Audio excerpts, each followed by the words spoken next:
Like to call the meeting to order. Mrs. Burns, roll call. Mr. Sullivan? Present. Mr. Parentano? Present. Mr. Allen? Present. Mrs. Bowman? Here. Ms. Boyle? Here. Mr. Feather, Mrs. Hallenbeck, and Mr. Kovitz are all absent with prior notice. Mr. Marrington? Here. We have a quorum. Thank you. Please rise for the Pledge of Allegiance.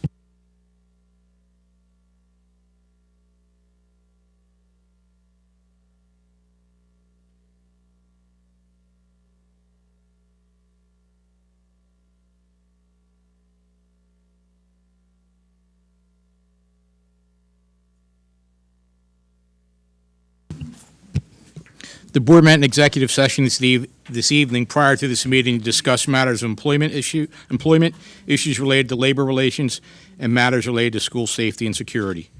The district mission statement. The Neshaminy community builds futures by empowering each child to become a productive citizen and a lifelong learner. Mrs. Burns, any announcements? No announcements. Okay.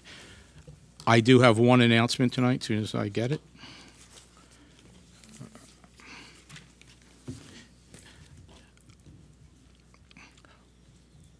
On the 27th, which is Saturday, the annual Kaleidoscope of Bands will be occurring, I'm sorry, on the 26th, which is Saturday. It's the first performance will be at 7, gates open at 7 p.m. Join us for a night of marching band performances and competitions by the following schools: Ben Salem High School, Council Rock High North, Council Rock High South, Harry S. Truman High School, Montgomery High School, East Stroudsburg High School South, Easton Area High School, Cherry Hill High School East, and Neshaminy High School in exhibition. Tickets will be available at the door. Price will be $10 for adults and $5 for seniors and students. Come hungry. We will have a full concession stand with everything from grilled hamburgers, hot dogs, mac and cheese, through fried Oreos and baked goods. Okay, so I know I'll be there, so hopefully I'll see a lot of you there. So I'll be there for the food. So that brings us to the superintendent's report. Mr. Jones? Good evening, everyone.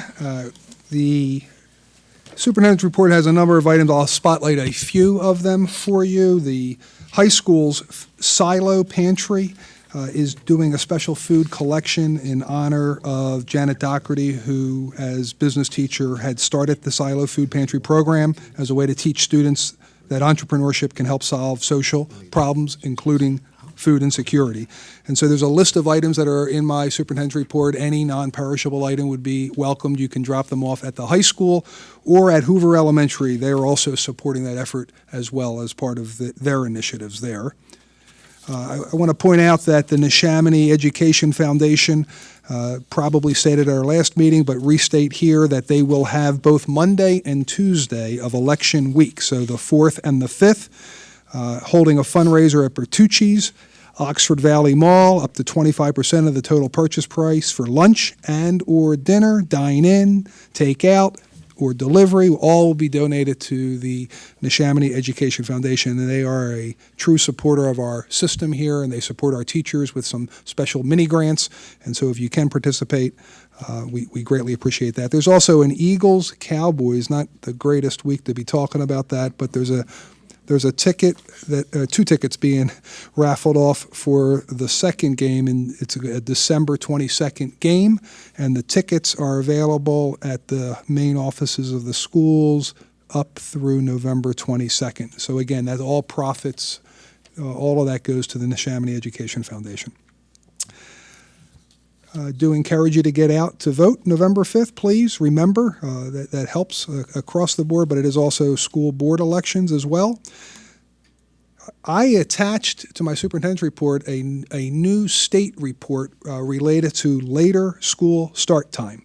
And so the link is in my superintendent's report as an attachment. It's a large document, an initiative that the state undertook to examine secondary school start times across the state with a recommendation that schools give some consideration to later start. That hasn't been a focus for us here at Neshaminy, but I do point out in my bulletin, my report here, that we're coming up on strategic planning for the next 3 years. And so it could be that topic or others like that of some significance that would be the focus of our conversation when we come together to do strategic planning. And so I gave the community a chance to see what's happening at the state level on that topic. You see articles in the local paper. The Inquirer today, I think it was, had an op-ed piece from one of the people who was one of the doctors who was part of that study in terms of looking at school start times. And so I just wanted you to be aware of that. We had a very successful, once again, effort for Breast Cancer Awareness Month in terms of Neshaminy Pink Out at the football game and throughout the schools during the day last Friday. And costumes for kids project. If you have an extra Halloween costume, you can drop that off at the high school, and the family and consumer science classes will find a great new home at St. Christopher's for them. And that is all that I have. Thank you, Mr. Sullivan. Thank you. Mr. Jones? Why don't you take us into the presentation section? Well, I'd like to introduce, this is an annual event, and we have two young students from Maple Point who are going to brave the microphone, but first I'll introduce the teacher who's with them today, Ms. Reed. Thank you. Thank you, Mr. Jones and the board. It's with great honor and pleasure that I have the opportunity to work on Maple Point's Veterans Committee. We will be hearing about specifics regarding this particular assembly that will take place on Friday, November 8th. We have members of the 8th grade from both teams that are here to share information, and we thank you again for your support and hopefully to see a large crowd, as we always do, at the Veterans Day Assembly. So, without further ado, I'd like to introduce Alexia Vecchioli and Adam Hunter from Maple Point Middle School.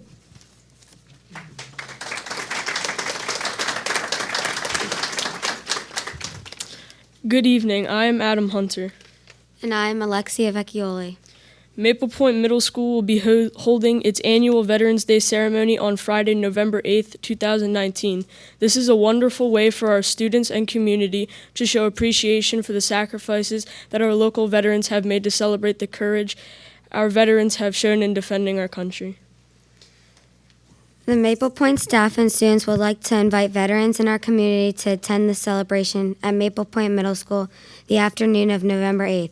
Attendees should arrive at the auditorium lobby at 12:15 p.m. for refreshments and registration. The ceremony will begin at 1 p.m. Veterans who are interested in attending school should contact Maple Point Middle School, 215-809-6230. Register in the main office at Maple Point or complete and submit the registration form on the Maple Point website. Thank you.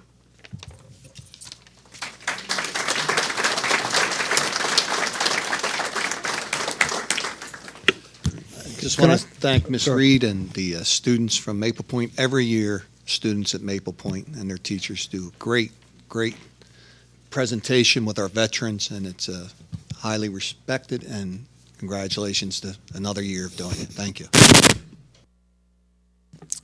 And I just want to piggyback on that because Alexia and Adam, you did a really nice job tonight. And the one thing I'd like to add to that is for the people who are hearing that message is we will have, Ms. Reed, maybe 100+ veterans come out and sit on our stage. About 100.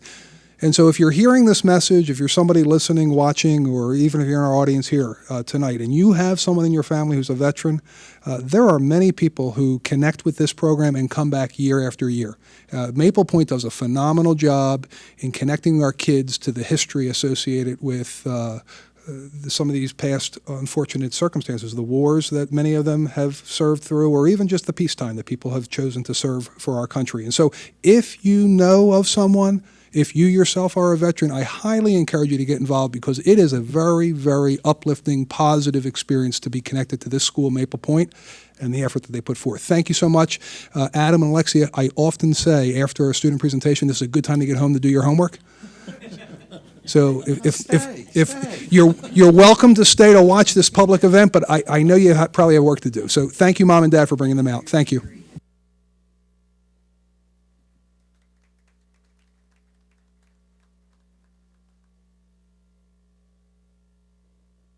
Great presentation, guys. That brings us to our first public comment period. Mrs. Burns? Elizabeth, I'm not sure of the last name, McCourt. Okay, just please state your name where you live, your occupation, and limit your comments to 3 minutes for this first period. Okay? Thank you. Hit the button. There you go. My name is Elizabeth McCool-Nalis. I live at 103 Holly Avenue in Pendel. I have 5 children in this district. I'm a stay-at-home parent right now. I came in tonight to talk about transportation. I'm really begging the board to come up with some sort of communication for parents. This week alone, I've had 2 separate incidences with my own children, waiting over 40 minutes in the morning in the dark for a bus, or my high schooler, who already has generalized anxiety disorder. So imagine starting each one of your days off, at least 3 days a week, being late, and you're a freshman. I'm asking for communication. I'm not getting involved in who said, she said, money, buses. That's not my business. That's not my place. But I will tell you that when we had bus drivers on there that were Neshaminy bus drivers, I'd never, ever worried about my children. Now I worry every day they take the bus. This week, my high schooler walked home, and I had to drive her and all of my Maple Point students to school because I couldn't leave them home alone to drive her. Another incident that we had was that my 5th grader was coming home on the late bus. There was a substitute driver who passed our stop 3 times, and my child was the only one on the bus. She was nervous. She was scared. She was frantically texting, "What do I do?" She finally did get off the bus and get home safely. I'm asking for communication. That's why I'm here tonight. I'm not here to point a finger, play a blame game. I'm here to say, please use the technology that we have. You put out a beta system for Hoover parents last year. I was a Hoover parent. It's not quite fixed yet. I was informed today that they're working on it. It may come out in November. I was really happy to hear that. But right now, I need some way to know. I was informed today when I spoke with Rebecca Kurtz today that she was out driving a bus all day. That's why she couldn't answer my email or my call. If your supervisor's on the bus, who's supervising? This is a problem. I'm just asking that we get some communication as a parent, that I'm not frantically worrying where my children are. All I need to know is, hey, the buses are half an hour behind today. I don't need a whole lot of information. Hey, the bus is safe. It's just running late. There's construction. Whatever the reason. But we're parents sitting there waiting for our children, or having our children call us in the morning saying, "Mom, the bus isn't here. What do I do? Do I come home? Do I stay? How long do I wait?" So I'm asking that we use the technology that we have, because I certainly get every text about every PTO baked item for sale. I made the comment to Ms. Kurtz that we have great parents in this community, and we are a community. Ask your parents to help if you need someone to come in at 6 o'clock in the morning at your transportation center and put out, hey, buses are running late on social media. Find a group, find a volunteer system. We just want our kids to be safe. Thank you. What's your route number? Thank you. I'm on,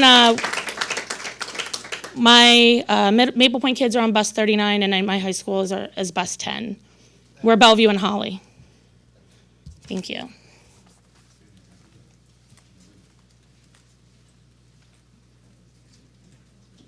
Is there anyone who didn't sign up that would like to speak now? Same drill, state your name, where you live.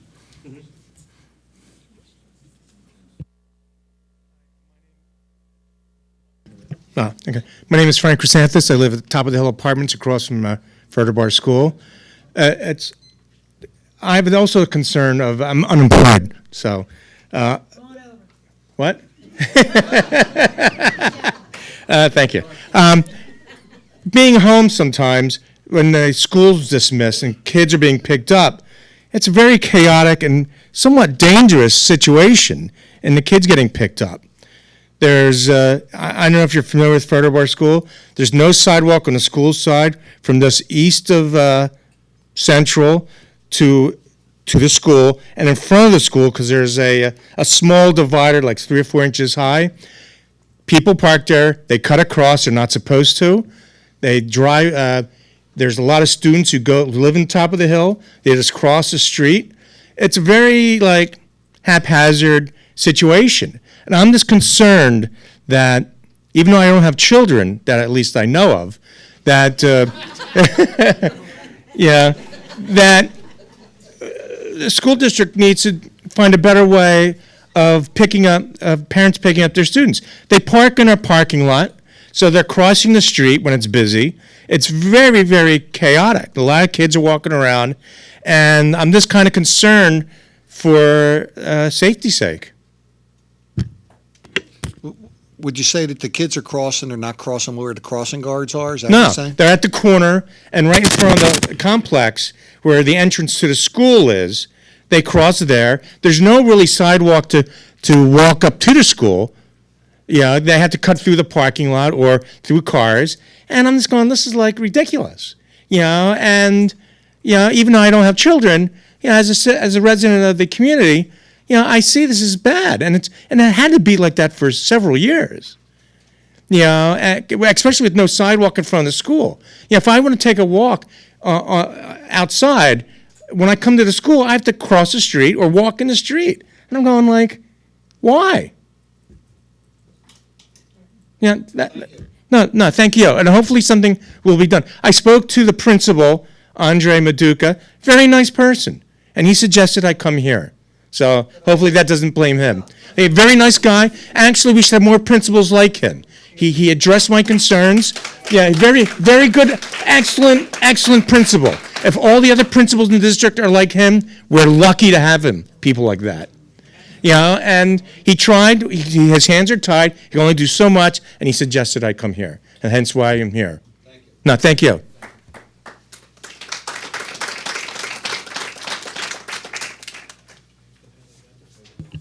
Okay, if no one else, that brings us to Section 2, routine matters. There's nothing in here that needs to be pulled out, right? I'd like to make a motion to approve item 2.01 minutes, 2.02 treasurer's report, 2.03 check, register, and procurement cards purchases, 2.04 budget transfers, 2.05 investments, 2.06 exonerations. Can I get a second? Second by Mr. Allen. Comments or questions? All in favor? Aye. Opposed? Motion passes 6-0. Personnel Administrator, Mr. Puritano. Thank you, Mr. Sullivan. Section 3.01, I'd like to make a motion, be it resolved that the Neshaminy School Board of School Directors hereby approves accepting 30 days of Board Administrator Don Irwin's accumulated sick leave from his prior school district. Can I get a second? Second by Mrs. Bowman. Comments or questions? All in favor? Aye. Opposed? Motion passes 6-0. Personnel certificated. I'd like to make a motion to approve item 4.01, retirement, resignations, end of assignments, 4.02, tenure awards, 4.03, revised leaves of absence, 4.04, leaves of absence, 4.05, revised returns from leave, 4.06, appointments, 4.07, co-curricular appointments, 4.08, ancillary appointments, and 4.09, memorandum of understanding. Can I get a second? Second by Mrs. Boyle. Comments or questions? I'd just like to make a comment on the MOU 4.09. As we, in the past, had many issues with MOUs. The process has been revised, and the MOUs we're processing are fully in line with the policy that's been passed and reviewed prior, and will be approved if the motion passes by the board. It's the way all MOUs will now be done from here on out, and it's the right way for that type of business to occur.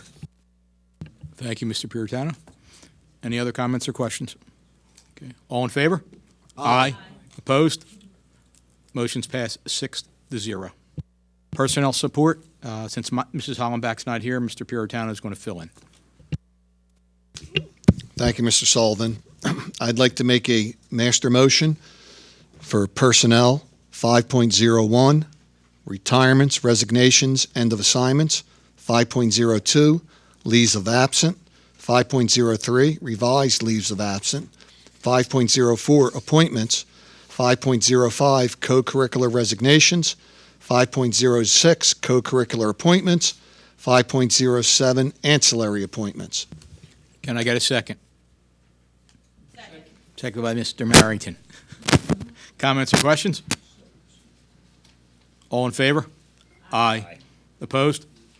Motion passes 6-0. Educational Development, Mrs. Boyle. I'd like to make a motion to approve 6.01, American Education Week, 6.02, just overnight trips, 6.03 is homebound instruction, and 6.04 is out-of-district placements. Can I get a second? Second. Second by Mr. Piratano. Any comments or questions? All in favor? Aye. Opposed?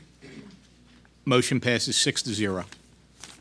Item 7.01, the lease for Mayor's Playground is being tabled to the next meeting. That brings us to any other board business.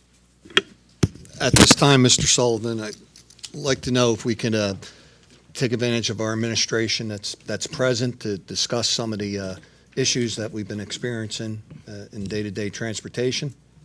I think that's fine. Thank you. Mr. Irwin, could you explain for the public our current status of vacancies and our approach to trying to attract applicants and retention? Yes, Mr. Paratano. We currently have, I believe, 6 CDL drivers that are vacant, and we currently are down. Although we have hired a few van drivers this evening, we are still down a few van drivers. STA is providing some of the van drivers for us, and while we are working very diligently to get our cadre up to the entire staff so that we no longer rely on STA to provide van drivers for us, that all the van drivers would be Neshaminy school employees, thus putting more pressure on STA to recruit and provide us with CDL drivers. We have on the agenda tonight, we have approved an FMLA request from one of our CDL drivers. So every step that we seem to take forward, we seem to be taking at least one back and getting the full cadre. We had, as the mother pointed out this evening, today we've had a rough couple days recently, and in today's situation, we had a driver call off at 6 a.m., which was very late in the game, to provide any type of relief. And unfortunately, at that time of the day, we have worked very hard. Transportation has to be better at communicating with parents via text messages. We do pretty well in the afternoon, but unfortunately, in the morning time, our clerical staff is not yet in for the notification of senior high parents when we're in a little bit of a pickle without drivers in the early morning hours. So we're looking to eliminate that or try to resolve that issue so that we are better equipped to notify parents. The mother makes a very reasonable request to communicate with her continuously, and we're striving to do that, and we'll be working to do it better as we step forward into the continuing months. I know you're new to the district, and you've been doing a good job getting up to speed. In your analysis of where we're at in the program, I know you've reached out to other districts. I don't know if you can explain some of your experience with the other districts that have had the issue, as well as what think an approach that we could take to be more attractive. Well, one of the things that has been going on behind the scenes is the business administrators from the entire Bucks County have been looking at the wages that are paid to the bus drivers in each of the school districts, comparing notes to make sure that if you're a school district, you don't want to be out of whack. You don't want to be the lowest paying district when these coveted drivers could go where they want to go. So everyone's working very closely to make sure that we're staying competitive with our wages, and every school district is having a very difficult time right now in our area, not only with having the full complement of bus drivers, but particularly when it comes to time to having substitute drivers. They're just not available to make those runs when needed.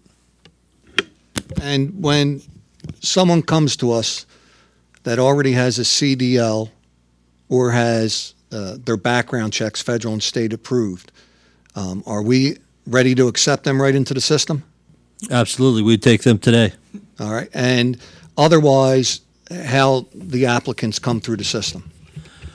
Well, what's happening currently is STA is spending money to recruit and train drivers. That we have 17 employees in the pipeline. Now that doesn't mean that all 17 would make it to the finish line with a CDL license, but they are pulling those people through the process. They are paying for their clearances. They're paying them a stipend while in training. So we're working with them to get more CDL drivers here in our district every day. Thank you, Mr. Irwin.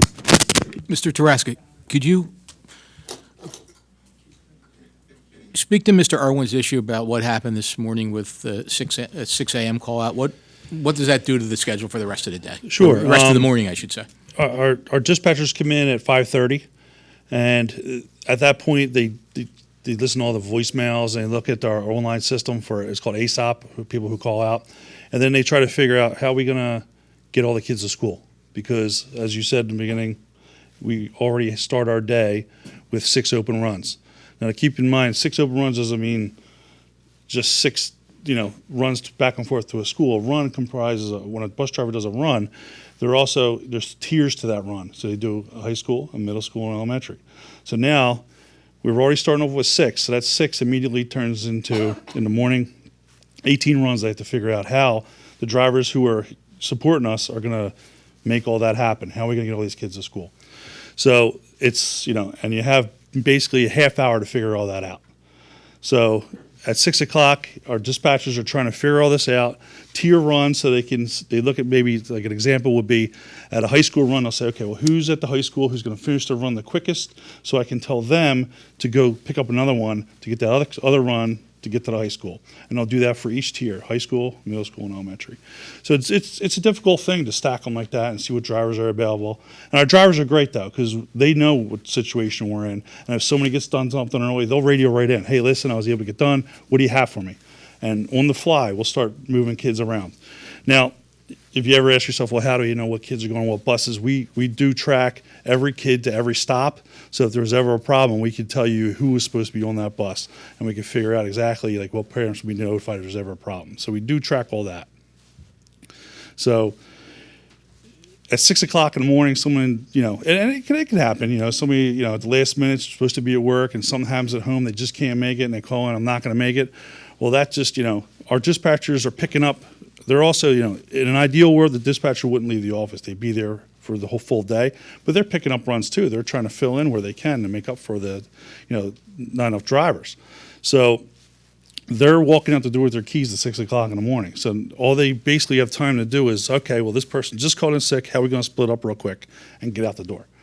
So what I have to do is I have to figure out a way where my dispatcher can leave a note and get things out to the public in the morning. So then that way the parents can have a way of knowing, because I'm a parent too. I have, an 8-year-old at home, and I take them to the bus stop, and standing there in the bus stop for 40 minutes, I don't want to do that either. So I completely understand what you're saying. I just have to work with the staff I have, maybe with some of the high school staff, we can work something out. We'll see what we can do to get this out to everybody, to let them know what runs are running late. I completely get it. So that's something we could try to work on. Now that's it's kind of new to this year. We really haven't had a lot of delays, especially in the morning. We usually get everything covered. Everybody gets to school on time. It's just, this year's been really bad. And it's something new that, we're trying to figure out how to handle and how to get out to everybody. So, do I answer questions? Or? Appreciate those side comments. You can come to the podium and ask your question, okay? That's okay. Anything else I can offer? Yeah, I know our dispatchers are doing the best they can. It's a very frustrating situation, and it's frustrating for our staff that's trying to do the best they can for everybody, our drivers. I've heard a lot of complaints about people calling in the dispatch and feel like they're not being treated properly. Mm-hmm. I know most of the people at dispatch. I've never ever heard them speak coarse to anybody. There was an incident reported today, which I thought was outrageous, about conversation. Yeah. talk about I mean, what they're dealing with on a daily? It's my drivers care about your kids. They really do. Prime example was last year we had a big snowstorm. It was get everybody home safely. And all it was all drivers calling each other because a lot of buses got stuck. And it was, what can I do to help? What can I do to help? What can I do to help? And with all the problems we're having trying to get drivers in here, the people we do have here who care are just, they're frustrated. They just want to, help you as best they can. But you may be like the 5th call they got that morning or the 10th call that they got in the last 3 hours with a problem. And, their sites are, what's the problem? What can I do to help you? And, things, you might catch an attitude after being like the 8th or 9th caller. So I talk to my dispatchers all the time. I said, and I tell my drivers, we can't control being late. Right now we can't. Just don't have enough people. But we can control letting people know what's going on, and that's what we're going to work on. So let us work on that, and give me a few days, and we'll have something up and running. Do you think it's a situation where do we need to provide as a district more resources or more training, for our people? We understand that they're, especially our in-house people, they're dealing with these phone calls. They're, it's frustrating for everybody. Yeah. And we're all human. We have great software right now that we use to put alerts out that does email, it does text messages to your phone. I've cross-trained about 10 people through facilities and transportation as backups. It's the early morning that I have to work out. And I think if I work with the administration on that, I'll be able to come up with something. My gut is if you get the communication system down, then the calls don't come into dispatch because then everyone knows what's going on. And believe me, I've worked as the dispatcher in the afternoon probably, twice a week for the past 3 months. So I can see from when I started doing it until now, the amount of calls are definitely going down because my dispatcher is doing a great job of getting that word out in the afternoon about which buses are being doubled up, which ones are being switched out, and which ones are going to be delayed. So we know if we get that word out, it just, and I know as a parent, if you call and tell me, hey, you're going to be 20 minutes late for my son, or hey, that's fine. I'll just go 20 minutes later to get him. But just don't let me stand out there and not know what's going on. So I get it, and I can see that happening because, like I said, I've worked as a dispatcher. The prime time is, your 3:30 to 4:15 time when all your elementaries are going. That's the most amount of kids we have running. And they're going to experience the biggest delay because a little delay at the high school, a little delay at the middle school is going to be a big delay at the elementary. But we're getting the word out, and I can see that the volume of calls is definitely going down. And since you have more direct day-to-day interaction, with our staff, coming in and out, we have an applicant problem where we can't attract the applicants. Do you think we're suffering a retention issue as well? Are we changing out too many people? Do you have any ideas about where we need to go with that? We could discuss ways we can try to retain people, incentives. We've given in some ideas to the last business manager. I can discuss with Don too. I know other districts have done like sign-on bonuses and things like that. We could discuss those kinds of things. We need to compare ourselves to other districts, just like Mr. Earn was saying. Where do we fall when it comes to our training? Because as you said, STA is giving this training free clearances, free training. We're paying you for it. But why get them in the door if 3 months later they're going to say, "See you later, we're out"? So we have to figure out a way to hold on to people, especially, we get some quality people here. We've had drivers here 20 some plus years. This is, Neshaminy was the standard for transportation for a long time. And, we need to get back to that. I'd like to, just this past weekend, the end of last week, I went to the PSBA conference, and, that was my opportunity to discuss various issues that all districts have in common throughout Pennsylvania. Transportation has come up a lot. It came up a lot over those 3 days, over lunch, over dinner. It seems it's a nationwide problem. The school bus, driving the school bus, there just seems to be other options for people. I don't know how to word that exactly. What I'm wondering about is, can we do something about retaining? Do we have some market flexibility in wages here? Because I'm saying this is a common problem. It seems to have hit Pennsylvania pretty hard within the past year, 2 years maybe. It's difficult. You got to keep in mind a CDL driver that we have with S endorsement First, you have to have all your clearances to be a school district employee. Then you have to pass all the exams to be a CDL driver. You have to be drug tested. Every year you go back for a physical, and you have to be willing to work a split shift from 6 a.m. to 9, and then come back from like 2 to 5:30. So it's not your typical job, as well as all the training and licensing you need to have in place. So it's a difficult thing to fill and to find the right people who want to deal with kids. When I arrived here, one of the things I want to do is make sure my drivers know how to deal with kids. So we hold a training that, I bring somebody from the IU to come in and talk to our drivers about how to deal with kids. It's something, we're trying to be proactive with. But you're right. I mean, all you have to do is Google it. And put in CDL as bus driver, and you'll see there's a shortage across the nation for it. And it's not only affecting school districts; it's affecting delivery companies and bigger trucking companies too. It's just there's people out there who just don't want to feel like driving.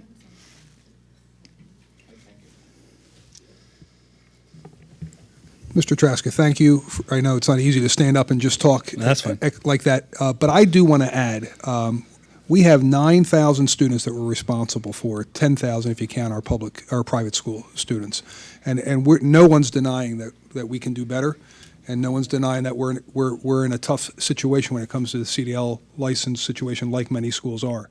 But we move a lot of kids very regularly. There are some families who are surprised to hear this conversation because the bus driver who comes to their house every day comes on time, regularly, happy, smiling. We have great people out there doing good work. And I just want to say that, and I told Mr. Traska this, we have a principals meeting once a month. And we go around, we celebrate what's right. And those principals didn't have to celebrate transportation, but two out of the 10 building principals said, you know what, transportation is really doing well for us in our buildings. Two specific, and the one who didn't tell us that, I went out, happens to be this building right here. This is a big building with a lot of kids. I thought we had a half day one day. They were out of here. They dismissed at 2:55. This big building was moving and off by 3:02, I think, 3:03, and doing good work. Definitely, if we could get over that last hurdle and get that last handful plus of our CDL licensed driver, we have such a cadre of positive people doing good work out there that we know that we'd have no issues at all. But we do thank our drivers and thank all of the people who are doing the good work to fill in and support us at a difficult time and have been doing that for a while now. And thank you for coming up and helping to explain. Any other board business before I open up the second public comment period? Okay. Please approach the podium. Your name, occupation. Hi, I am Cecilia Ridge. I am a Neshaminy resident. I am a bus driver for, I think, 25 years, I think it's been. Okay, when we're short, what people don't understand is that, okay, say there's 12 buses going to Maple Point and 2 buses didn't show up or they're not covered. Those other buses are now picking up their students and then scooting to the other bus stops and scooping up their children. And it's not like dispatchers have to say, you do this. They just say, we need kids picked up here. While he's driving, he's saying we need kids picked up here, and other drivers go and pick them up. We all work together. When I started, you had to learn about the bus. You get your CDL, you get your physical, you pay for your clearances, and I got a job. It was cool. But we're always learning. We have to go for our recertification every 4 years. That means you have to go down to the barracks, you got to take your test, you have to go to classes, and then you have to drive. Driving the bus is not like driving your car. You have 60-some kids in the back having conversations, some hollering, some not. It's not as easy as you think it is, okay? With retaining us, I looked at this, the retirements and resignations. The longest person that's been here has been 3 years. So obviously, nobody wants to retain here. They get their knowledge and leave. You got to give them a reason to stay. You know, in all honesty, just, you know, the money's not just going to do it. And I think we as drivers do a really good job, all of us, together as drivers. Thank you. Thank you.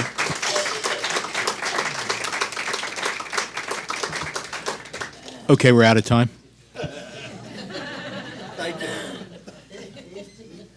Love you too. My name's Scott Heaney. I'm also from transportation. What Celia had said, maybe some sort of incentive to make them stay that they get, say, a year after they started. You know, some sort of sign-on bonus would be great. The thing about STA, they're being able to pay their trainees. Neshaminy doesn't pay, but STA pays. Who's paying STA? So, is Neshaminy actually paying those trainees? Because that's where STA is getting the money. I don't know. I also think it might be beneficial if the department head was to get his CDL when we're in a jam. That's one less driver we have to worry about. Amen. So, anyway, thank you. Thank you.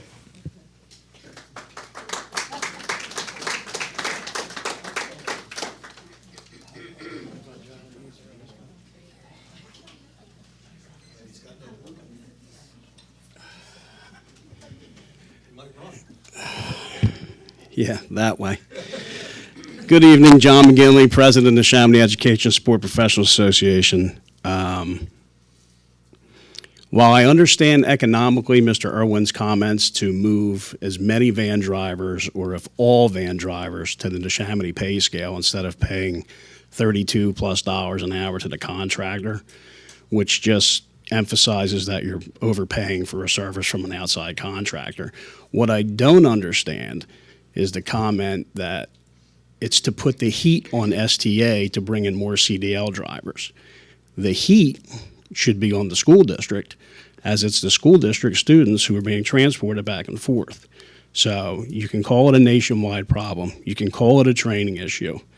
The fact of the matter is, as far as I know, we have an equal amount of trainers, and I've had this discussion with Mr. Jones in private, in public, that we have the same amount of trainers who can train in between bus runs during the day, all weekend long if necessary, to get people behind the wheel.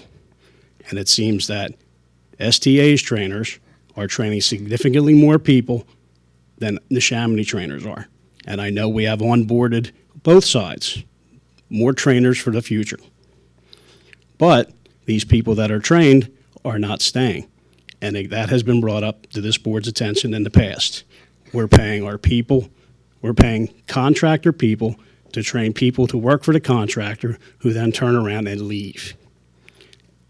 In addition, we have a third-party tester on site, yet STA trucks their people up to Collegeville to be trained up there instead of here. That's a colossal waste of fuel and resources at the taxpayer's expense. Again, this is a Neshaminy community issue. It shouldn't be a contractor issue. Thank you.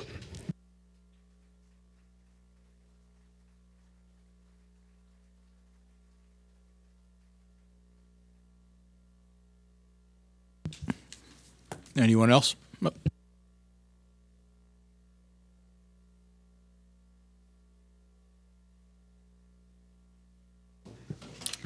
Good evening, Mary Ellen Pulak. I live in the Twin Oaks section of Levittown, and I'm an instructional assistant, have been since the year 2000, and I am currently at Albert Schweitzer Elementary. A week or two ago, I was sitting at lunch, and Albert Schweitzer is a wonderful school. There's no separation between teachers and support staff. We all eat together. We sit at the same table. And there were 3 aides and 5 teachers all sitting. We take 2 round tables and push them together so we can all sit together. And one of the teachers was saying, my sister-in-law tried to get a job as an instructional assistant at Tawanka, but she couldn't get it because she only had 45 college credits, and you need 48. And he goes, he turned to us, and I'm surprised. And I said, well, we all have college credits. Most of us have college credits, if not all. And I said, we even, quite a few years ago, and I did look it up, it was in 2008, the IU offered classes for anyone who was then employed as an instructional assistant, because as of the 2008-2009 school year, you had to have a certification from the state to be an instructional assistant, what the state calls paraprofessionals. And although I had more than enough college credits, many of the aides I worked with, we all decided we were going to take the class too. And it was 10 weeks of 3-hour classes, and then you had to go through all this, you had to prove that you understood all these things, and did it all.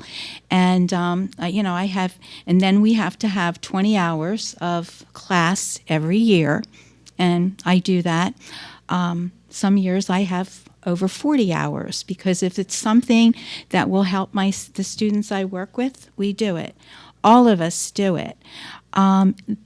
They were amazed. And then they said, well, how are you paid for that? We're not paid for any of our training. We do all of that out of, no payment. Just last year, I'm on the Schwebbs committee at our school, and the teachers were having a class to prepare for this school year, and they're allowed, as soon as school year is over, to prepare for the following year. And so they met in, they met in June, but we couldn't meet in June. We had to wait until after July, because the state says we have to get our training from July 1st to June 30th. So I went, even though I had my 20 hours, I went to that meeting so I would know what was going on, and then we later had a meeting with the support staff, because we all can't, how many hours do you expect us to do? But I think you're hearing about buses, you're hearing about all these things. Give us a contract, please. Just give us a contract. Thank you.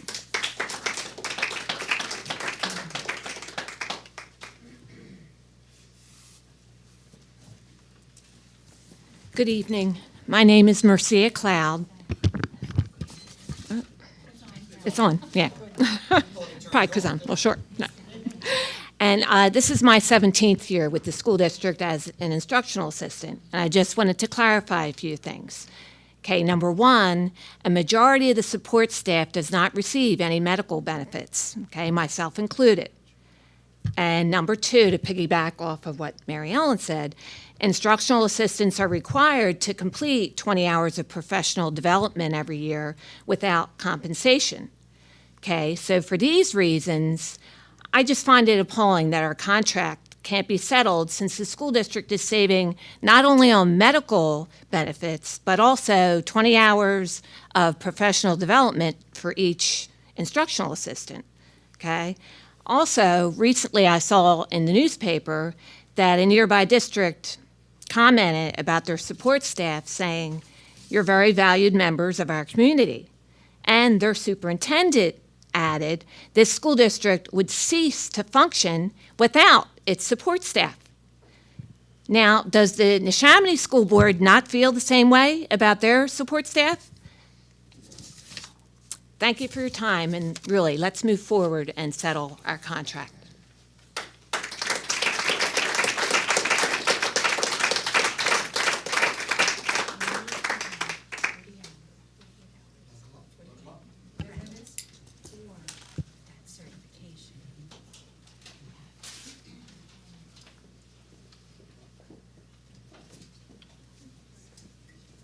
Hello, my name is Valerie Bitsum. This is my first school board meeting. I have a child that attends Tawanka. And, okay, something that was said tonight was very shocking to me. You said that this school, that you transport 9,000 children, roughly 9,000 children. And I know that the school board has hired an attorney to stop the development of the proposed Wawa at Bristol and Brownsville, where there are many school buses that go up and down every single Bristol Road, Brownsville Road, doesn't matter like which school, I see them all. Like if I had to count. And if you're not, I feel like the school board's not doing enough to promote the awareness that this Wawa is trying to build at Bristol, 604 East Bristol Road, across from Tawanka, which is going to endanger the lives of our children. And I stand by that premise, because whenever there's a new Wawa, there's always going to be new traffic. No Wawa's not to blame for bad drivers. But when you have buses that are turning and delivery trucks, it's just not a good fit. And I would really like for the Neshaminy School Board to create more of an awareness, since y'all hired an attorney to help stop this because of the traffic concerns.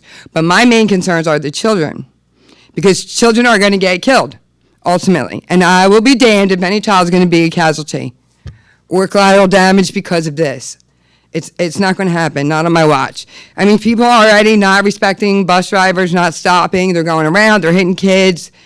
You know, as far as the bus drivers, we have different bus drivers. We have the one lady, and then we have like strange people coming, and we don't even know, like they're on different bus numbers. We don't know them. They don't have ID. I don't know if I'm putting my kid on the right bus. You know, like somebody, God forbid, gets in the wrong Uber car and then ends up dead. You know, so I literally had to ask. You know, and then the one day, my child got on the bus, and then the other child didn't. Or the child next to me got on the bus, and the bus just flew past me, and he was like, I think I put my kid on the wrong bus. And I'm like, well, why did, you know, and then he skipped over me, but it went to him. So we don't even know that we're having different bus numbers. They're not saying like, hi, I'm driving for, you know, Miss Amy, bus number 67. No, bus number 89 will show up with Joe Schmo, and I don't even know who Joe Schmo is. I have to ask him. You know, what school are you going to? Is this the right bus? You know, so, and I also brought a petition, and I would expect everyone here to sign it if they agree with it, including everyone at the board. And you can keep your own petition. You can hand it in to your own attorney, since it's all going to contain your personal information. And it says, we, the undersigned concerned citizens, local residents and taxpayers, do hereby urge the Township of Lower Southampton Zoning Hearing Board, as well as Lower Southampton Township supervisors, to deny, reject, prohibit, renounce, and decline this proposal for the 24-hour Super Wawa at 604 East Bristol Road at the intersections of Bristol and Brownsville Roads in Feasterville, Trevose, PA. This proposal is contrary to the public interest and would result in unnecessary hardship to this community, as well as endanger the health, safety, and welfare of our children and community would be at risk, as well as the students who attend Tawanka Elementary across the street. This is just not a good fit for the intersection, as it is already overburdened by heavy traffic, and this proposal would lead to increased traffic in an already overly congested small area, which would lead to increased noise, light disturbances, probable increased crime, and car accidents. Thank you. Okay. Environmental issues, including water drainage, as well as Excuse me, severely your 3 minutes are up. Okay, thank you. negatively decrease home values. That's it. Please consider our petition and reject this proposal. So I can leave this with you.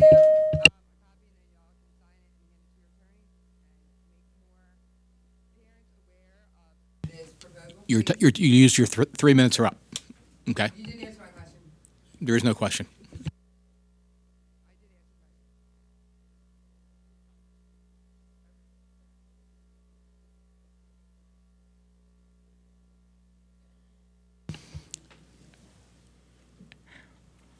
Okay. That brings us to the board comment section. Anyone have any comments? I don't know how much time it's going to take, but we'll do our best. On the Wawa situation, The district has to be careful about how it interjects in public affairs such as that. We're defending our position that we believe the Wawa would be counterproductive to the area, would negatively affect the children in that area.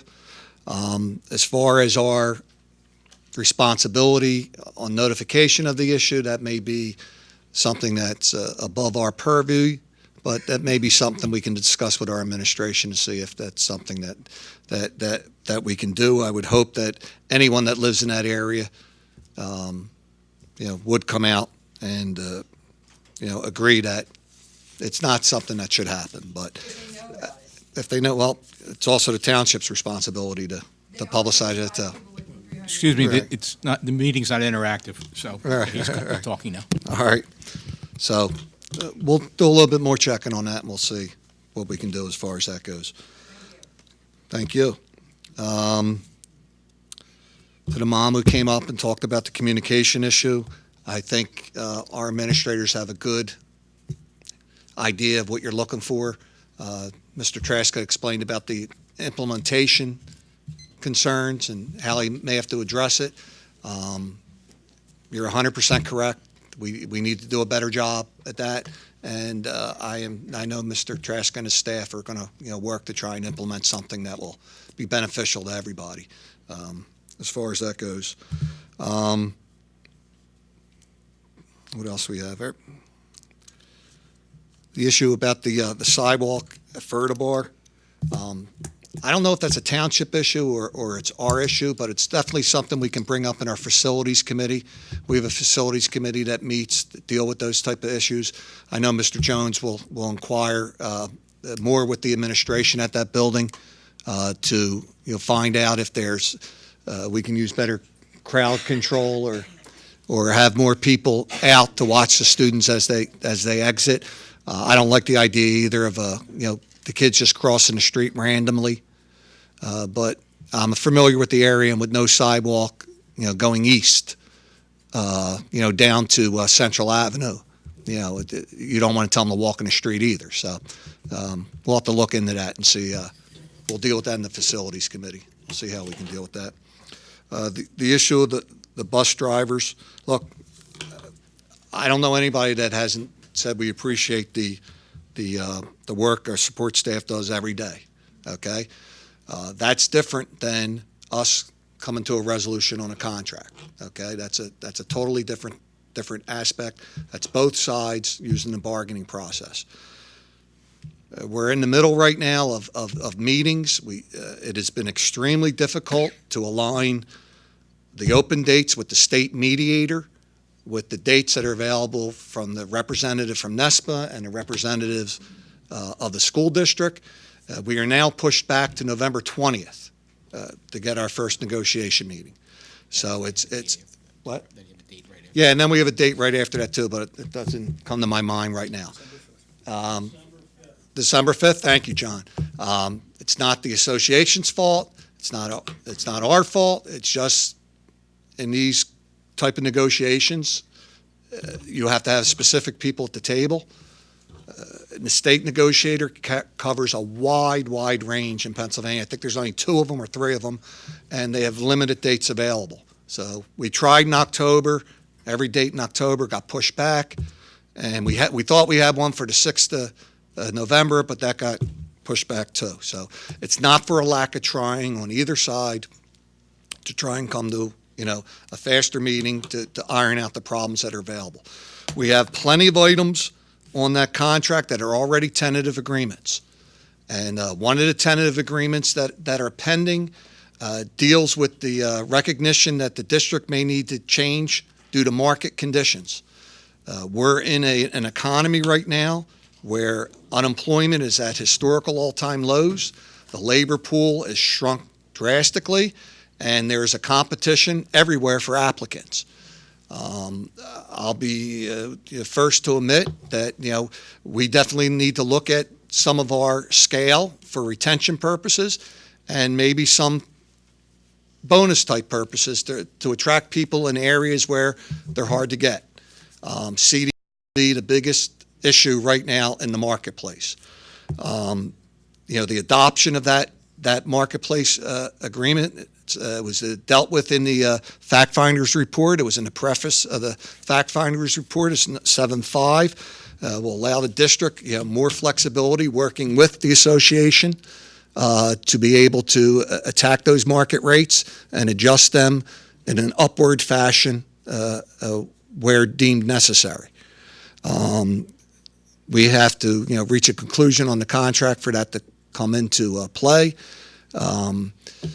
It's been agreed to by both sides, so it's not something that needs to be dealt with later. But that's something that I think will help alleviate the issue. It's not going to solve it. You still need the applicants. You need the applicants to take the CDL, pass the CDL, get their background checks, both federal and state. It's been difficult in this tight labor market. It's been extremely difficult. And then, hopefully, we can retain them as well. But we definitely need that type of agreement to address, the marketplace today. And I think it will be beneficial to us all. Other than that, I know the administration working with the drivers is doing the best that they can under difficult circumstances. I mean, and I am sure it's frustrating for everybody. It's frustrating, for the board too, but we got to come to resolutions and see if we can, move this process forward. But I'm concerned about, the amount of layoff between meeting, but it is what it is. And, I will instruct our administration to talk with NESPA officials in the meantime to see if there's anything that we might be able to work out to help alleviate this issue in the meantime. And, we're all trying to fix the problem. We're looking for the solution. We're not looking to blame. We're looking for the solution. And, it's difficult, as everybody has mentioned, but it's not for a lack of trying on both sides. Everybody's trying hard, and we do appreciate it. Thank you. Anyone else?